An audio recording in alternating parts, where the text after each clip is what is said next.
আন্দোলনে নির্বিচারে গুলি, সিলেটে শেখ হাসিনা ও শেখ রেহানাসহ আসামি ৬০০। সিলেটে সাবেক প্রধানমন্ত্রী শেখ হাসিনা ও তার বোন শেখ রেহানা এবং আওয়ামী লীগের সাধারণ সম্পাদক ওবায়দুল কাদের, সাবেক পররাষ্ট্রমন্ত্রী হাছান মাহমুদ, সাবেক আইনমন্ত্রী আনিসুর রহমানসহ ৮৭ জনের বিরুদ্ধে মামলা দায়ের করা হয়েছে। ওই মামলায় ৫০০ থেকে ৬০০ জনকে অজ্ঞাত আসামি করা হয়েছে।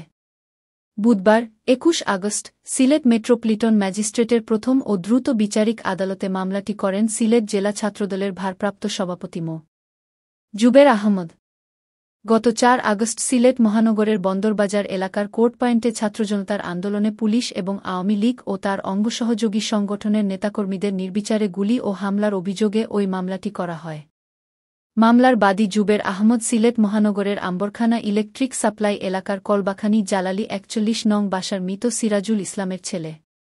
মামলার উল্লেখযোগ্য অন্য আসামিরা হলেন সাবেক প্রধানমন্ত্রী শেখ হাসিনার উপদেষ্টা সালমান এফ রহমান, সাবেক প্রতিমন্ত্রী শফিকুর রহমান চৌধুরী, সাবেক এমপি কামরুল ইসলাম, সাবেক এমপি ও জাসদ সভাপতি হাসানুল হক ইনু, সাবেক এমপি ও ওয়ার্কার্স পার্টির সভাপতি রাশেদ খান মেনন, সাবেক আইজিপি আবদুল্লাহ আল মামুন, সাবেক ডিবি প্রধান হারুনর রশিদ, সিলেটের সাবেক মেয়র আনোয়ারুজ্জামান চৌধুরী, সিলেট ৩ আসনের সাবেক এমপি হাবিবুর রহমান হাবিব। মামলার আরও আসামিরা হলেন সাবেক এমপি শফিউল আলম চৌধুরী নাদেল, সিলেট জেলা পরিষদের সাবেক চেয়ারম্যান ও জেলা আওয়ামী লীগের সাধারণ সম্পাদক add. Nasir Uddin Khan, Sylhet city councillor Azadur Rahman Azad, Sylhet মহানগর ছাত্রলীগের সভাপতি কিশোর জাহান সৌরভ ও সেক্রেটারি নাইম ইসলাম, সিলেটে জেলা ছাত্রলীগের সভাপতি নাজমুল ইসলাম, সাধারণ সম্পাদক রাহেল সিরাজসহ ৮৭ জন। এ বিষয়ে অ্যাড. সিদ্দিকুর রহমান জানান, আদালত এজাহার শুনে এ আদেশ দিয়েছেন।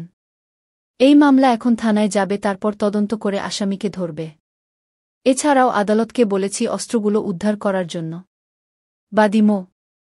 জুবের আহমদ বলেন, ছাত্রজনতার এক দফা আন্দোলনে আমরা ৪ আগস্ট কোর্ট পয়েন্টে অবস্থান নেই।